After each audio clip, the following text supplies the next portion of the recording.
Hello, Internet. My name is Chamomile. I'm Requiem. We are nearly done with Blasphemous. However... God damn it. Off to a roaring start today. But I believe, Requiem, you had some additional thoughts on the Pantheon that I am so far calling the Three Mothers. I'm not sure I like that because only one of them actually has the title of Mother, but, you know, it's a working name. Yeah. So, first of all, we briefly talked about the idea of like a gray night at the end of the last time we talked about this. What I'm saying, so let's drop the gray night. We didn't really go anywhere with that anyways. Instead, I'm proposing God I'm going to call the Sapphire Knight, who is the sort of very idealized chivalric knight who's like a sort of romantic hero. He is the Mother of Wisdom's youngest son, the one who stays with her.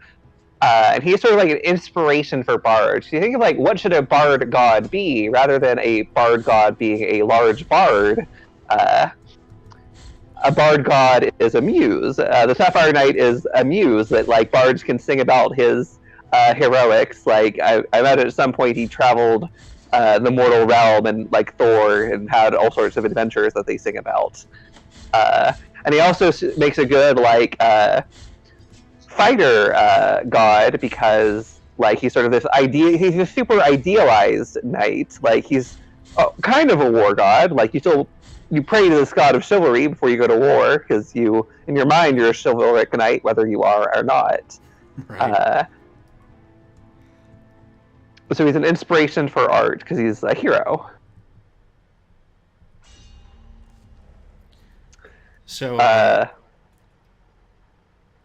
as a muse, I expect he's a sexy twink, right? I mean... You're the one who said it. I didn't say anything. I don't even know what a twink is. It's when you min-max a character to be good, usually at a specific thing, to the detriment of everything else. Yeah. But like how Selwyn was twinked out for diplomacy. Right. And in no other way. Yes.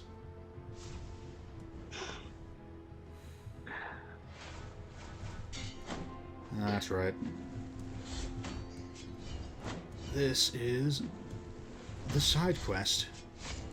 Yep, that is not how I've still got Hollow Knight controls in my head. I gotta unlearn those in a hurry. You're a Crusader Knight, not an adorable bug. Yeah, I am Sword Jesus. Nothing in Blasphemous is as adorable as anything in Hollow Knight. Oh no. I do adore Hollow Knight's art style, but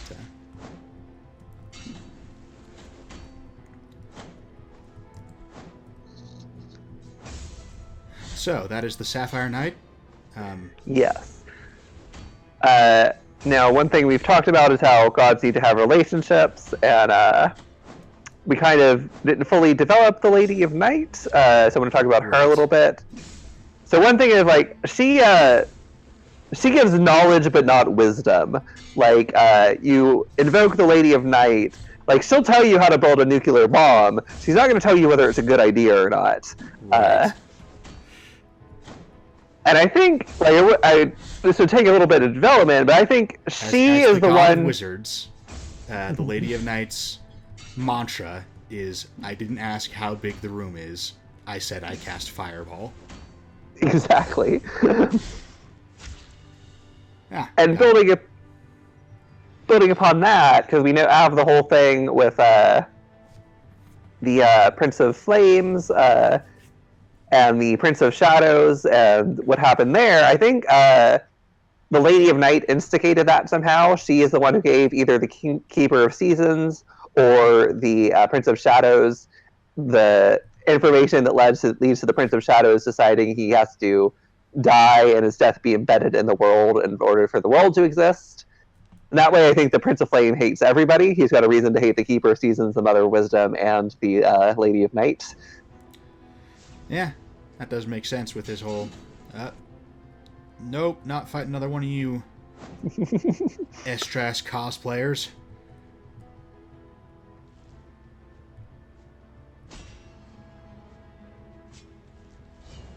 See, when you fell right there, my expectation was that you would immediately fall into a pit of spikes. Honestly, that was my expectation too. But no, this is actually the place I've been trying to get to for a while now. I found the way in. By which I mean that was completely intentional. Oh, hey, one of these little timer challenges.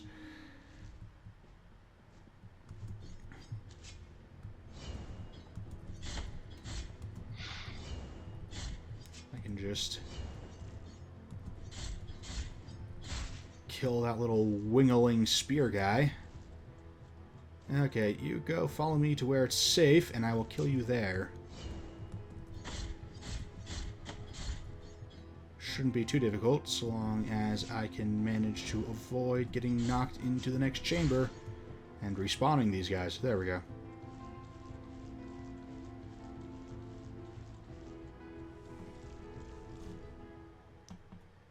Do we have any ideas as to how she might have instigated this? No, but... Fair. That's why it would take a little bit more development, but that is... I think she is kind of behind that. Does make sense. Now, we've talked about making sure each class has a god, but one thing we didn't talk about was, like, does each core race have a god that it makes sense for them to worship? Humans obviously don't really need a racial god. Elves, I feel like the Keeper of Seasons works pretty well. And I kind of like, building on that, I like the idea that is the source of the split between regular elves and dark elves. I think the dark elves are followers of the Lady of Night. Because that makes it like, it's a good reason for the split, because it's like, you know, they're perfectly willing to invoke and worship the Lady of Night, even though it's kind of, she supplies dangerous knowledge, like the Lady of Night and all of whatever gods end up being in her pantheon. It's a little more, it's also a little more workable as player characters, especially than just demon worshippers. Right. I do like the idea that they view the Lady of Night as, you know, a massive Drider god, because I think the spider motif for Dark Elves is really compelling. I like it. But we have talked about how not all... Well, I'm pretty sure, I know we've talked about it off camera. I think we've talked about it on camera as well. But not everyone is going to view these gods in the same way. Yeah, absolutely. So, like, for like a regular person, like the Lady of Night is a woman, sort of like maybe with an outline of stars. For like the Mind Flayers, probably just like ephemeral darkness, like not even anthropomorphized. But then I can see for the Dark Elves, like a weaver of magic, and knowledge in the form of a spider. A legally distinct spider goddess. Yes.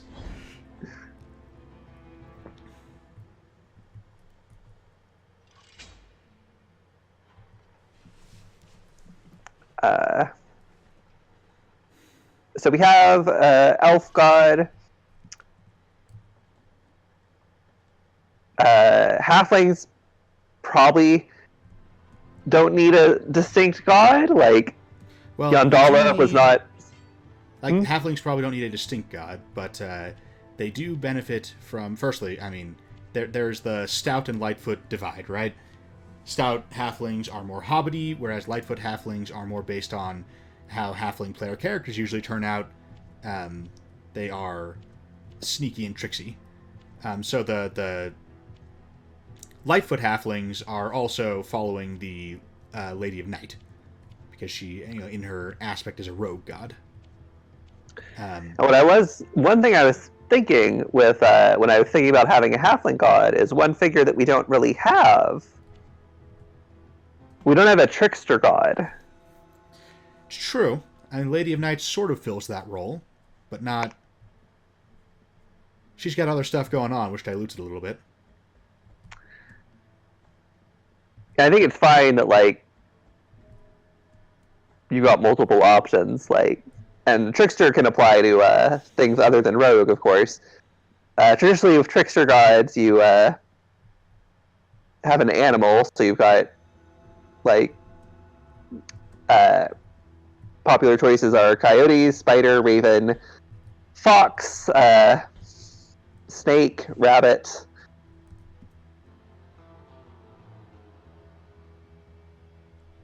I kind of like the idea of a rabbit trickster goddess who is part of the Keeper of Seasons, and she is sort of like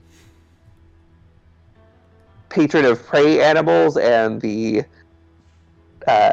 cunning that they have to survive, like even if they will inevitably be devoured. I mean, not inevitably. Some prey animals do die of other things.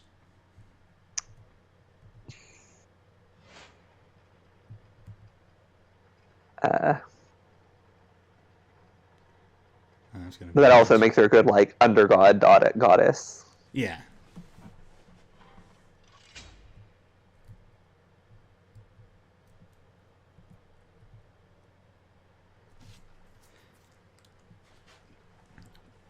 There's one last sword upgrade I'm going after here. Requires a side quest that is potentially kind of tricky. So, you know, if I end up messing it up for like 20, 30 minutes straight, then I'm just going to ignore it and go kill the toddler. So I'm thinking, so you think a hare, I don't know what her name would be, the hare queen, maybe? Something like that. Again, we would probably give them like actual proper names, but for the purpose of this, we're going by titles because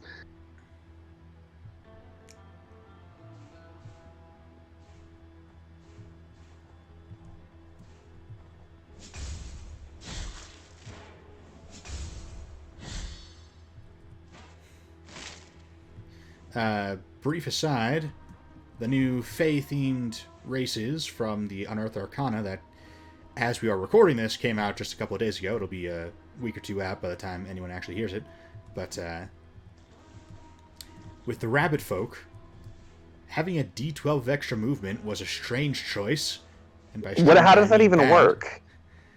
It's a good question. Personally, I would rule it that you round up to the nearest 5 feet, but, you know, other GMs are going to run it differently, which, obviously, there's a degree to that in all games of D&D, but given that this is an ability that you wrote down, like the primary function of an ability that you write down for a race should be obvious. The player should know what they're getting when they pick that. Right, GMs are there to rule edge cases. You should not be throwing the need for rulings at them in, like, the main direct use case of an ability. But on the other hand, their initiative bonus is called Hair Trigger. And I have to give props for that.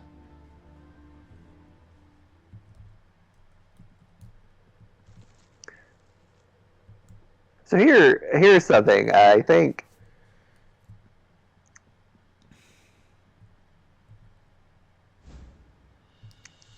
Alright, now we can defeat these 3 enemy types without teleporting or dying, and then bring the chalice back. It will unlock the final sword upgrade. There was briefly a glorious period, or so I am told, I wasn't playing at the time, but after they added altar teleports, where altar teleports would not fail the quest, so for a hot minute this quest was very easy, but they've patched that out. As it is, we are going to go on a grand tour afoot of the realm. I say afoot, about half the distance will be covered by elevator. And yeah, this is the tricky side quest where if we can't get it in a reasonable amount of time, then we're just going to have to fight Exposito with only 5 sword upgrades. Yeah, I gotta go this way.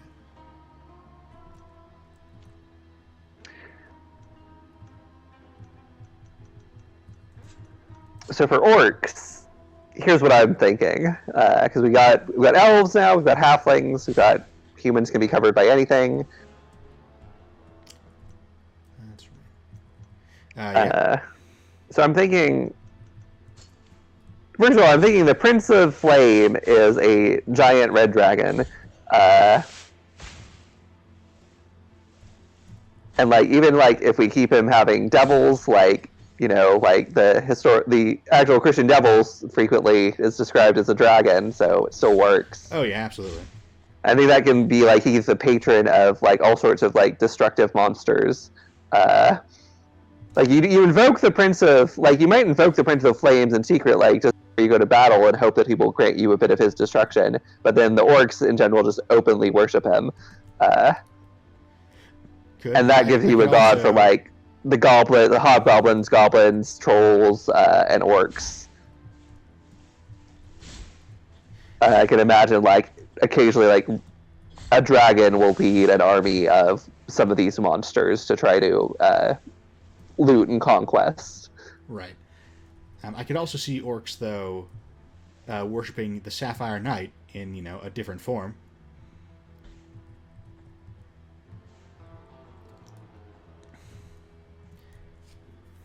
Is that to him they probably see him as a warrior in like blue woad paint. I have no idea if I'm pronouncing that right, but who is just he is loyal, he is gregarious, he is unmatched in combat. Well, yeah, with the Sapphire Knight as potential orc god. But he just says orcs are a monster race, but they are also at this point. I mean, we've got these half-assed half-orcs, but really, orcs should just be a player race. You just use the half-orc stats, the half-orc paradigm as the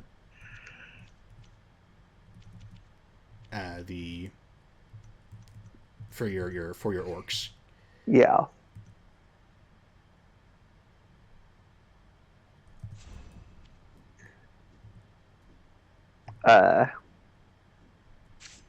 But do we have a good dwarf god? There we go. Got it.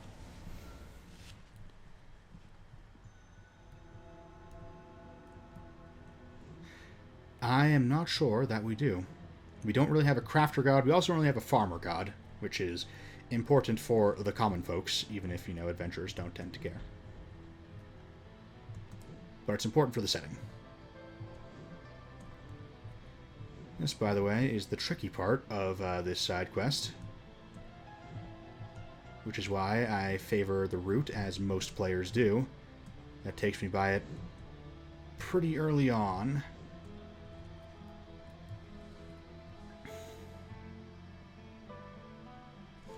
Just because there's a bunch of pendulums that can knock you into instant death pits. And if you die, the side quest fails. You have to go pick up the chalice from the start point again.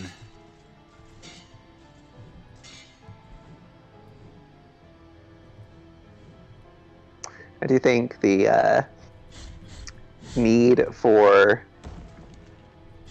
a farmer god is great if you arrive on it, but it's not as necessary as people think. Because you think of medieval Europe, everybody just worships Yahweh, who is a sky god. True, but D&D is a polytheistic system. That's true. If we do end up getting it, it's fine. But I think, if generally people are just, worshipping the Mother of Wisdom when they're out on their farms, I don't think that's a big deal. She seems like the type who would make your crops grow better. It's true, particularly if we're giving her elements of the sun. Because sun gods are often farm gods.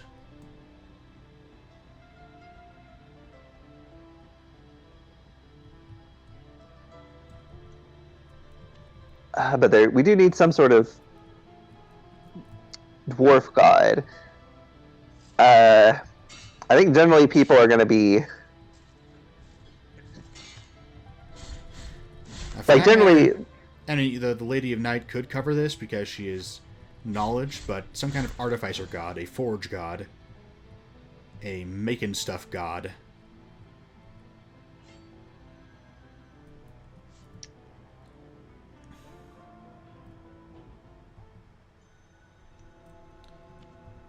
I recently learned. Because I do think about generally the people are going to be wave. aligned, like cultures are going to align with with one of these three mothers, like, and generally Yeah. follow one of the mothers plus the associated gods.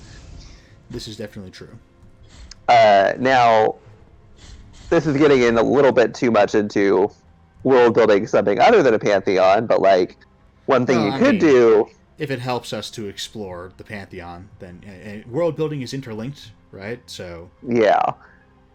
One thing, like, because you could do is rather than doing the standard Tolkien-esque dwarves who are very honorable and they're all Gimli, basically,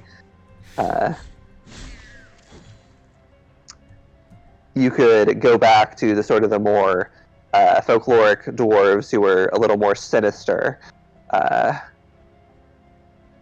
who have their sorcerer kings who rule vast kingdoms of wealth beneath the ground, and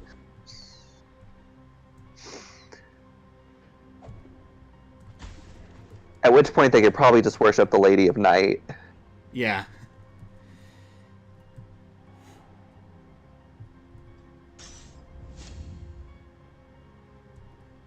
I mean, the Lady of Night is covering a lot of ground right now, and I think she needs to share with some vassal deities. So we don't have. Here's something. So, and potentially could build upon the dwarf thing. So we have a god of death, the Prince of Shadows, but it doesn't really seem like necessarily the type of god a necromancer would worship. He's more of a hunter's god, a barbarian's god. So what about like some sort of lord associated with like, and because the Prince of Shadows is like he's like that, he's like, this is a little bit splitting hairs, but you see it sometimes, the Lord of Shadows is dying rather than being dead. He's autumn rather than winter. Right. So I could see within the court of the Lady of Night having some sort of like a death god who's like sort of like associated with like oblivion, or maybe like and this is drawing a little bit from something that Cam and I have discussed off camera, but like a lord of, I like the idea of like a lord of stone and like fossils preserved in stone and like just sort of the darkness of stone, like obsidian and basalts. Right.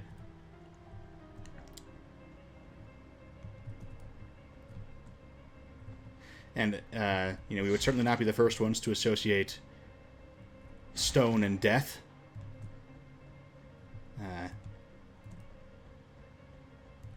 Beneath the ground being, the place where the dead go is, that's a thing.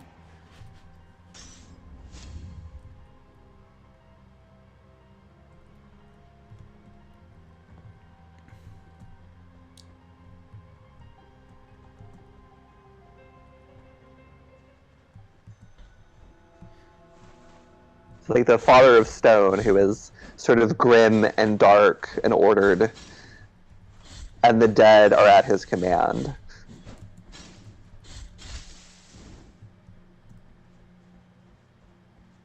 I'm not sure I like the Father of Stone specifically as a title, just because if we lean too heavily into that, it starts robbing the Lord of Shadow and his Earth element.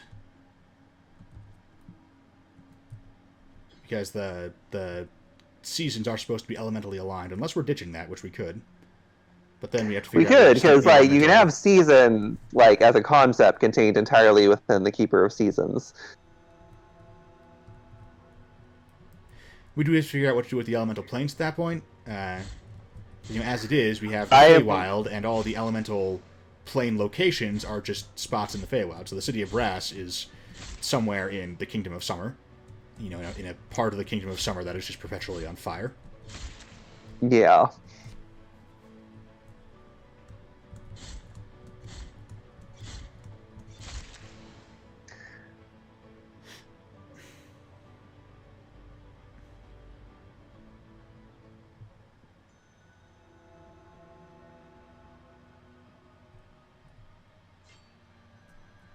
Oh, he's the Silent Father. The silence of the grave, the silence of stone. Yeah.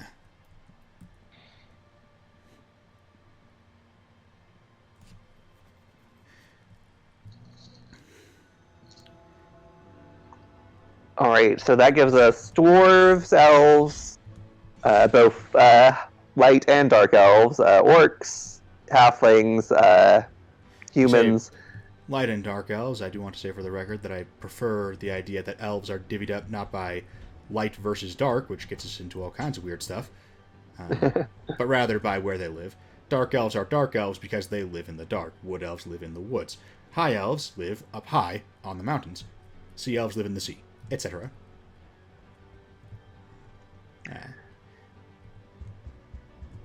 I know what you mean, though. I just wanted to, since you...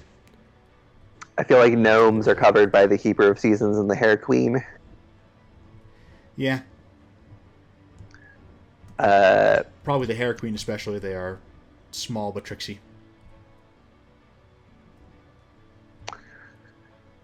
That leaves... did 5e add core races? Dragonborn and Tiefling are now core. I'm trying to think what else. I think... which technically they didn't add. Those are held over from 4th edition, but...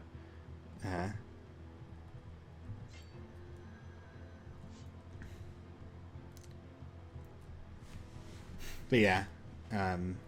Dark Elves. But we've already got those covered, so... Still no orcs. Inexplicably. Warcraft 3 was like 15 years ago, guys. Getting close to 20 now, actually. Although, in fairness, it was more like a little over, it was like 12-ish when 5e released, but still.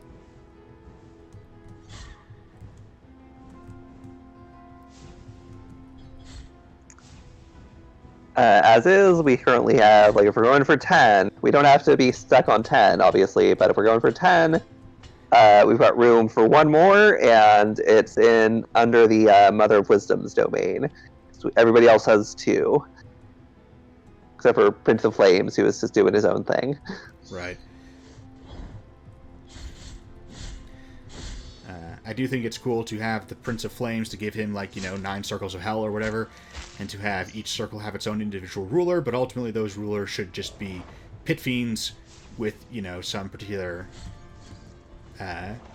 special abilities based on the flavor of their realm added, a pit fiend with some ice powers for a Dis-style city of frigid cold hellplane.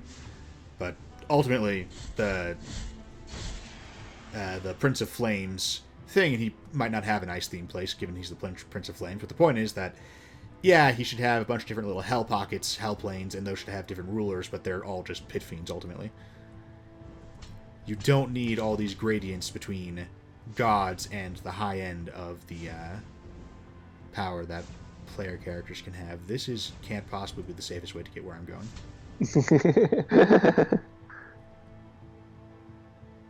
Yeah, no, I'm going to take the elevator. Instant death everywhere.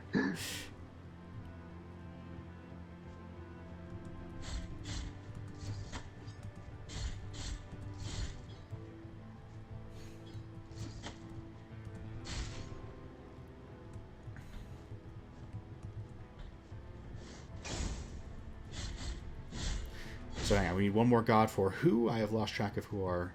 The Mother of Wisdom is the one with a slot open. Oh, although I should mention that we've sort of got vaguely the idea that the Keeper of Seasons is going to have, elemental gods. I like the idea that the god of air and spring is actually twin gods of wind and thunder. Now, admittedly, I don't have a whole lot more than that, but I do like the idea of twin gods of wind and thunder. It's basically a stray thought that I was hoping I would be able to develop before the podcast came up, and then it didn't. So there it is. Sometimes these seeds grow. Maybe it'll grow on air. But, yeah, the Mother of Wisdom is a little bit scarce on gods, ain't she? She's only got the Sapphire Knight as is.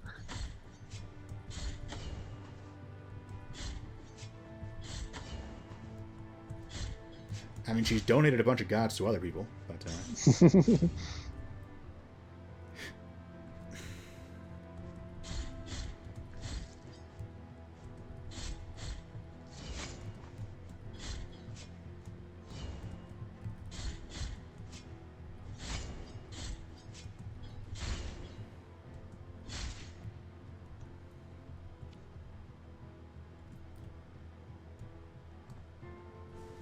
I mean, the thing to think of is there's a player character option that we want to cover that we're missing.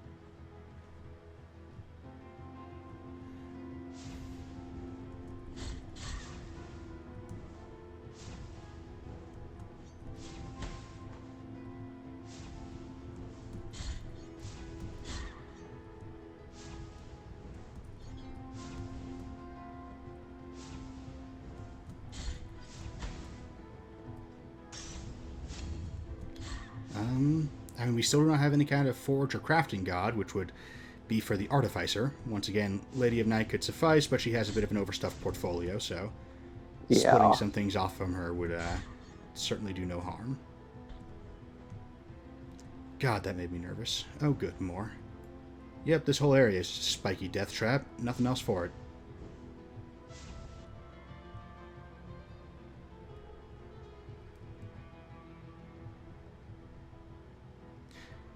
What about like a messenger god who like gives inspiration? Like sort of a knowledge from on high type. Like the spark of genius.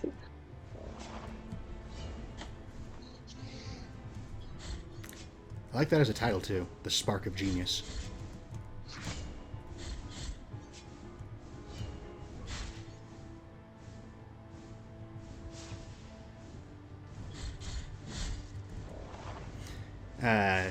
This can be the god who first taught humanity the secrets of fire.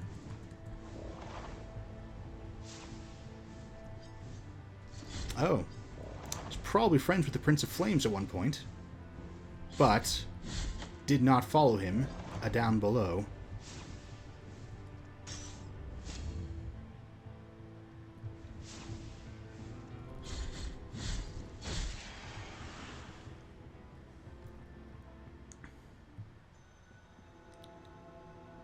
I'm going to fight the big lugs again, or are those guys? I think those guys stay dead. It's just taking me a long time to get across, though, so... Alright, we're good. We did it! Well, I mean, we got through one of the more dangerous legs of it. There was all the horrible spikes there. See, now I've just got a bunch of regular enemies to try and kill, which, you know, just do regular damage to me, which I have lots of health upgrades, so...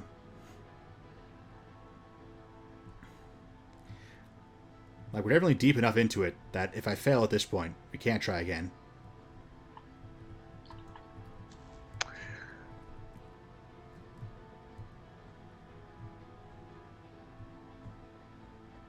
Well, our pantheon now has 10 gods. Yeah. It's a pretty solid number. It is. I always like to go for 13 just for maximum spooky, but we could try to... We still got a little bit of time in the episode if we have any ideas. I have not explored this part of the Wall of Holy Prohibitions before. What treasures have I been missing?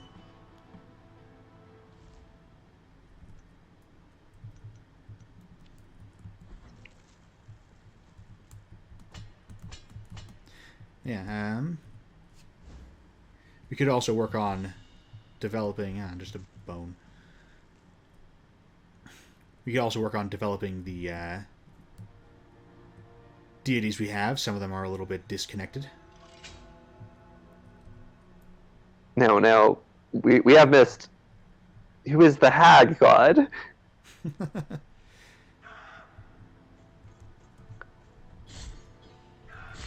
I mean, joking And you're. aside, some kind of god of outsiders.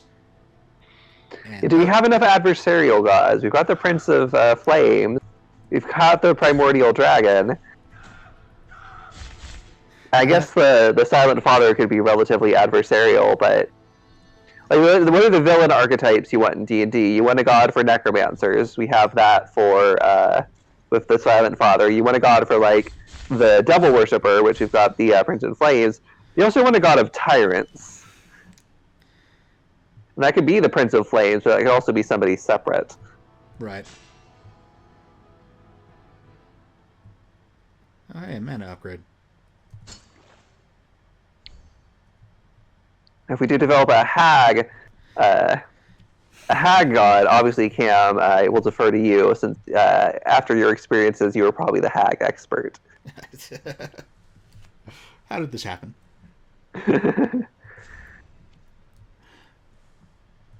But I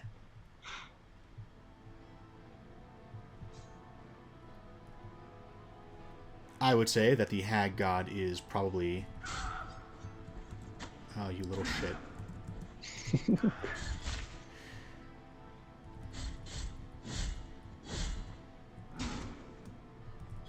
But basically, what we did with the Pathfinder hag goddess,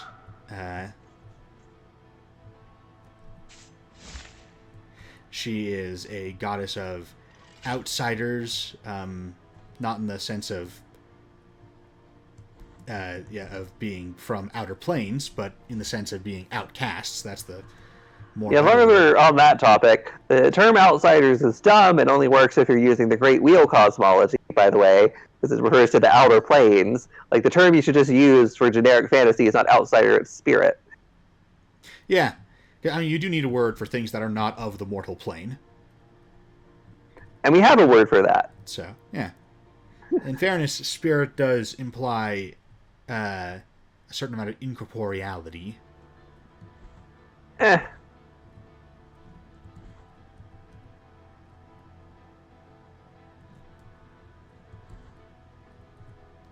It's preferable to outsider,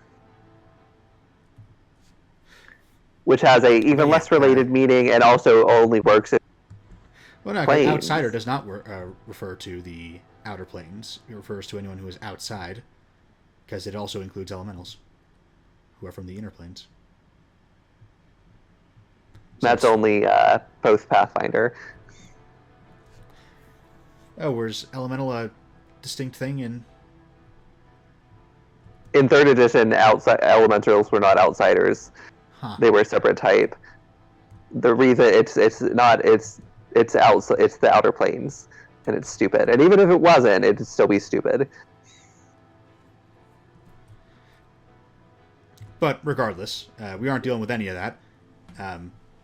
What matters to us is that a hag goddess is a goddess of outcasts, of forbidden things. Would that just be the Lady of Night, then? She's got too much. Like, she's part of the Lady of Night's pantheon, but I think a hag goddess, a crone mother, as a separate entity is good, to help.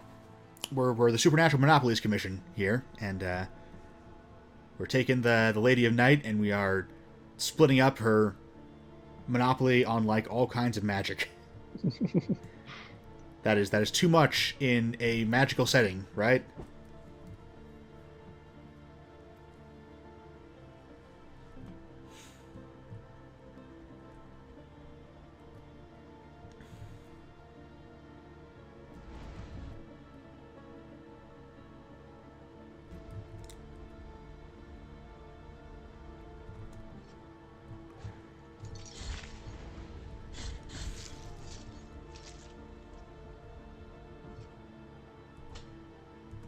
And honestly, being, a goddess of knowledge, it makes perfect sense, in much the same way that the Keeper of Seasons has a bunch of lieutenants who are specific seasons.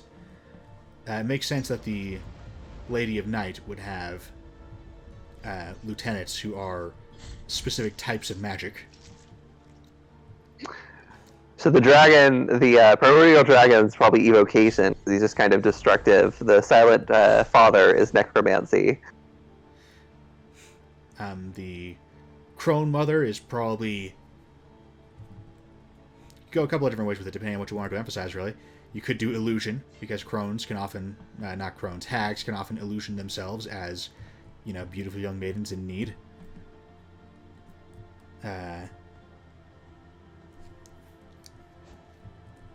You could... She has jurisdiction over dreams, fantasy, and lies. Yes. So yeah, she would be the illusion god. I'm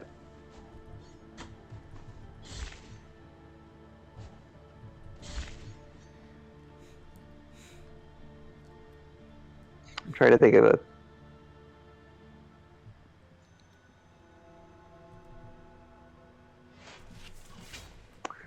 pithy title for her, and I can't think of one.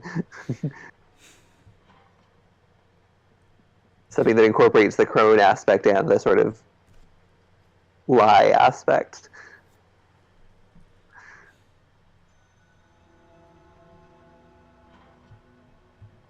Yeah, and the whole point with these names is that we come up with a quick title to refer to them by, slap it on, and move on. Real names, would come in a hypothetical finishing process, which may happen off camera at some point. If I ever decide to use these gods, I might. But will not happen on camera. It's the most boring part of the creation process, so... What about, like, Alright, let's drop off some fossils while we're here.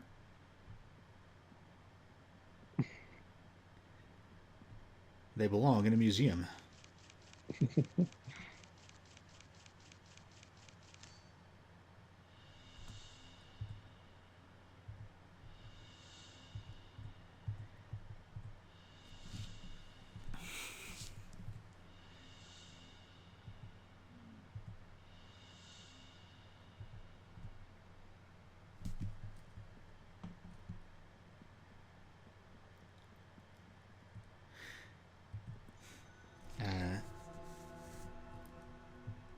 If we're divvying things up by the D&D schools of magic, and this is a D&D pantheon, so that is a reasonable choice to make, then I do think the Lady of Night herself should get divination.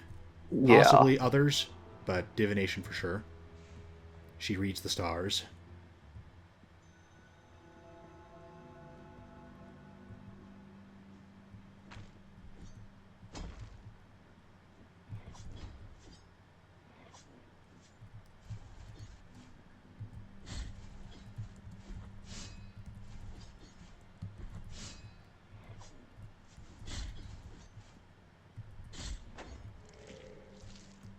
There we are. Defeated all the necessary enemies. Now I just need to get back to the chalice room unscathed.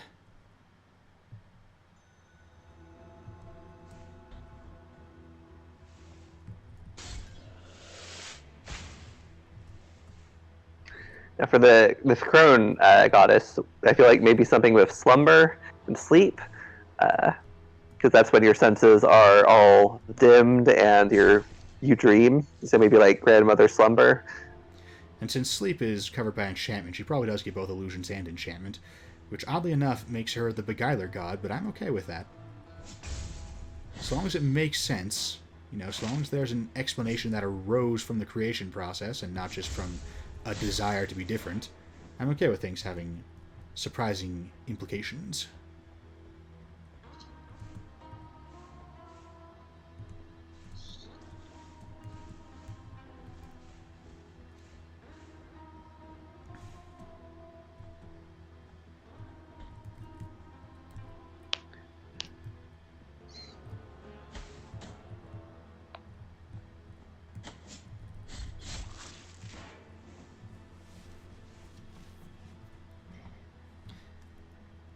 In fact, we aren't really using the Maiden, Mother, and Crone anywhere else. She could be all three, or a trio of goddesses representing the three. Yeah. She has many faces because she is Lady of Dreams and Nightmares. Mistress of Dreams and Nightmares. If Maiden is illusion, or rather, Maiden is enchantment and Crone is illusion, then can we think of something for Mother, or can we shuffle those around differently? Give her a third school of magic somehow?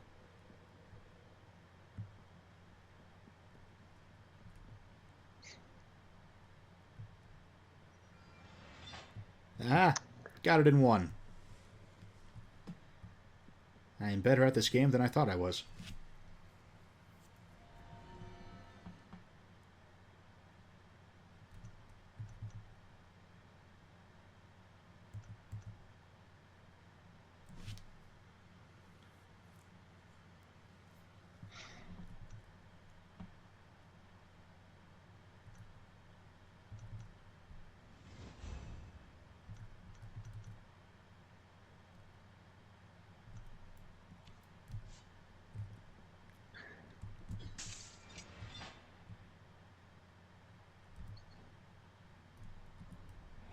So thanks to your hag expertise, we now have a hag god.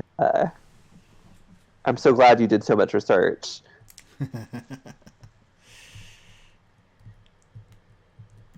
Yeah, well, I mean, really the research kind of happened to me.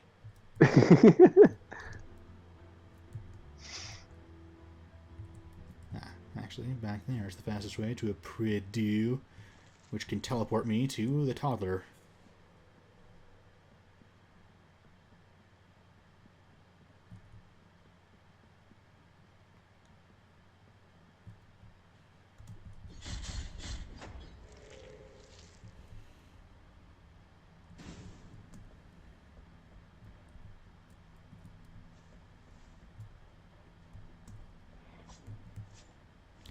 Not even gonna bother with you, assholes.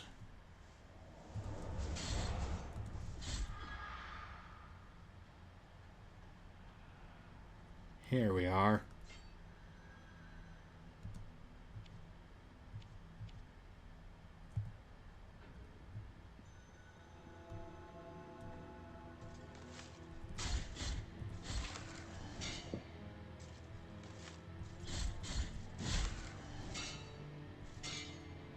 Must have chosen the wrong...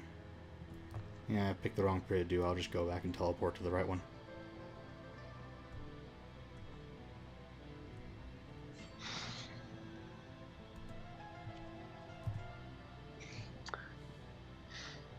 Now, I know we worry about the Lady of Night having too much stuff. We talked about Mind Flayers worshipping her. I kind of think Beholders probably worship her too, since they're just giant eyes, and she's associated with knowledge, which you a lot of times get through seeing things. I think that's fine. They probably worship her in the form of a literal giant eye. Yeah.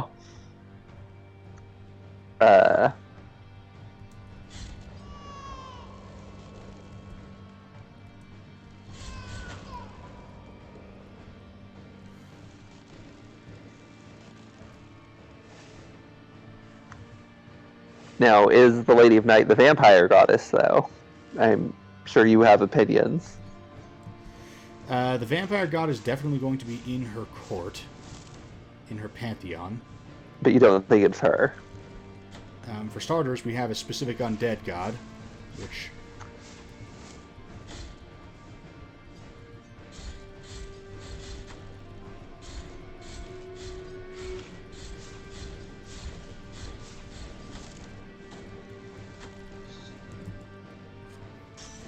so, you know, the obvious thing to do would be to have the vampire god be a specific aspect of the father of, or the silent father, that's the one.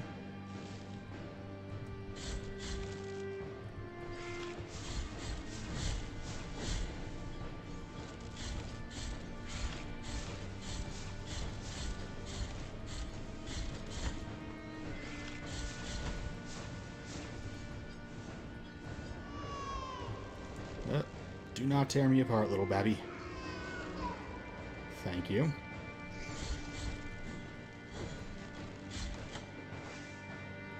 But yeah, the plan of just gathering up a bunch of upgrades and just overpowering this boss does seem to be Oh, a success. jeez. I just noticed that how much you've already almost destroyed it. Yep.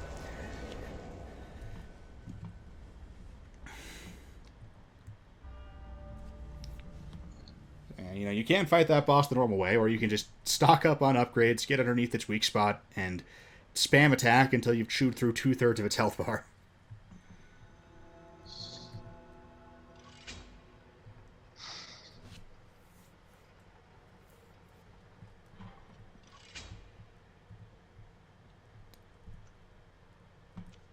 There's some stuff we can get from here if we're...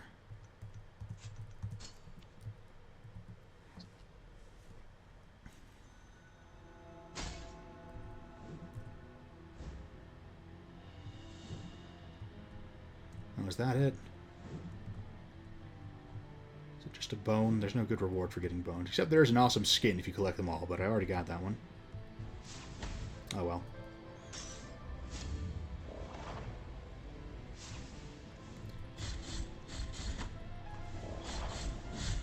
I guess I've also opened up a shortcut, but it's not really a useful shortcut because the alternative route just goes through a now empty boss chamber.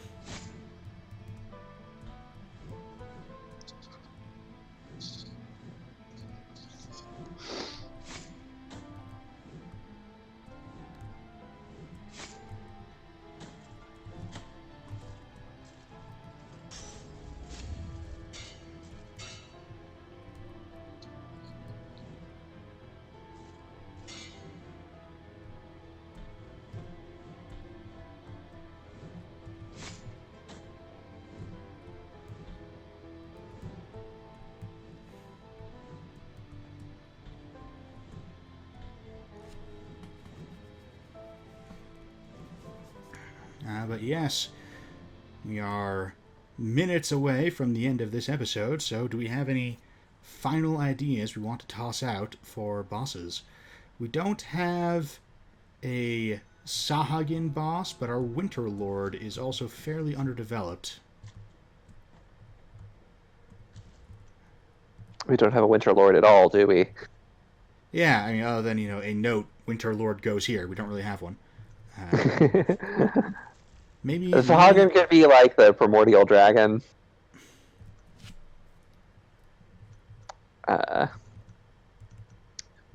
We could also lean into the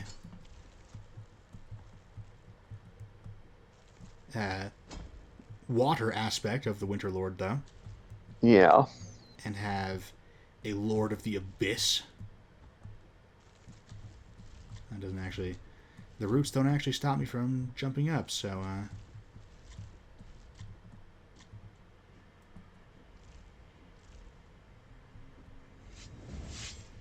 What was that? Oh boy, okay. And there's gonna be... Is that the last fat baby? Not quite the very last one. I think there's like 2 lying around somewhere that I've missed that I'm not going to bother going hunting for, but...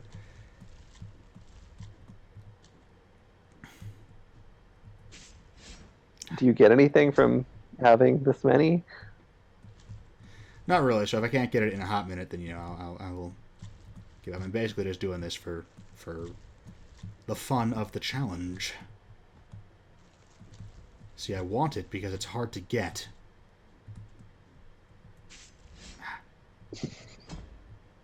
Oh, hang on. There's an easier way to do this, isn't there? And the method I'm trying may well be impossible. I think there's a delay between jumping and doing the range attack.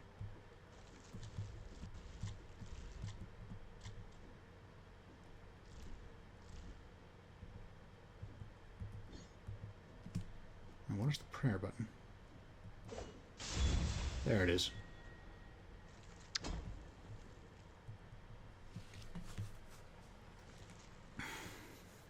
I assume when you collect all the fat babies, you become a fat baby. Is the penchant one actually a baby? Like 3 babies in a suit of armor? I mean, there's nothing in the text to contradict this. So, if that's your interpretation, then, you have your right to it.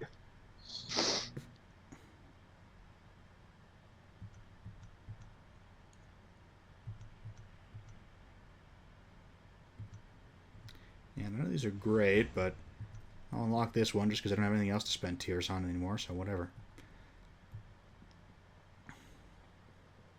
The important thing is that every time we get to one of these Mea Culpa shrines,